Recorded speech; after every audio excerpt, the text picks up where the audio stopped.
Okay, I will say this, and this knowledge is coming through because a lot of men have been suffering for a long time because of the formulation of feminism, which essentially just some of it is perverted, but some of it just tapped into natural womanhood or female knowledge of female psyche. Okay, so I will say this. The Western woman is exposed to certain ideology and she goes ham on the man. And of course, the government helps her to go crazy on the man. And a lot of men are undone. And if a man is hurting and tells her that, she retaliates against him. You know, how dare you say that about me? You know, no, y'all men are soft, y'all sassy these days. So a man can't complain, okay? We know that a man can't complain. What does that tell you? It tells you that a lot of female, let's say most, have no sympathy. They have no empathy for men. Women do not have empathy for men. Yes, of course, the select few could be there and somebody will jump in the comments. I got empathy, you know, but most don't. Okay, an injured male is a useless male to a woman. A broke male is a useless male to a woman. That's just the way it is, and so forth. Now, why am I talking about this in this video? I'm overlooking Ho Chi Minh City right now. We're in Vietnam, and I got inspired to do this video because a lot of men I've seen are traveling overseas. Passport bros, and ain't nothing wrong with that. And human beings have always immigrated for resources, for love, and whatever else they feel that they lack in the current environment.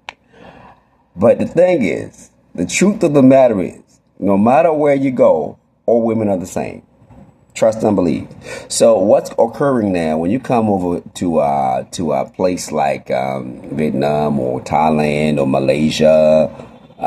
What you're dealing with now is a woman that has got less resources, but still seeks the same opportunities. That's the part that you need to grasp.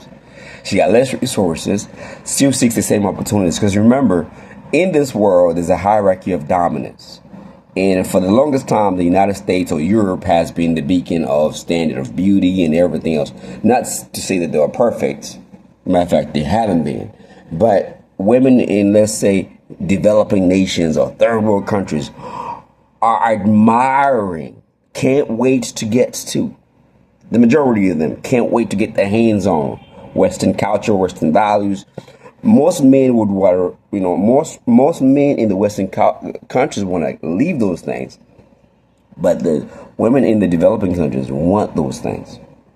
So now when you come as a Western person out into the world of these women, of course you're the king. Of course I'm going to treat you right. But the outcome is going to be the same when she gets the resources sorted. Because the reason why she's reaching out to you is because she don't have the resources. Can genuine marriages be developed out of this situation? Let's say for the sake of the argument, yes. But the truth is, human beings move on a need-to-need basis. Women are notorious for the fact that when they're in need, they can be very much in love. But when the need is erased, the love would die. So I think a lot of guys are getting a lot of good play simply because they're meeting women who are in need, and the men happen to have the thing that the women will need and want. So what's occurring now is a lot of men who get VIP treatment, king treatment, and they'll feel like a king, and the man will be in his feelings and feel like, man, I got it going on. No, you don't, brother. You just happen to represent something that the woman wants, and that's all it is. That's basic female behavior. She is looking for something that you already got that how local man can't get. And even the local man will be very handsome, and you are ugly, fat, you're going to get good play. That's just basic human female psychology. So now that means that the women are seeking those opportunities, and when they get those opportunities, they'll be back to being women. Because whenever women have resources, independence is what they seek, unless something entraps them to that marriage. Now, society has not locked down women to marriages. She can take the kids, she can take the wealth that you built together, even the wealth that you had before she came, she could take it. nothing it obligates her to the marriage. So move carefully.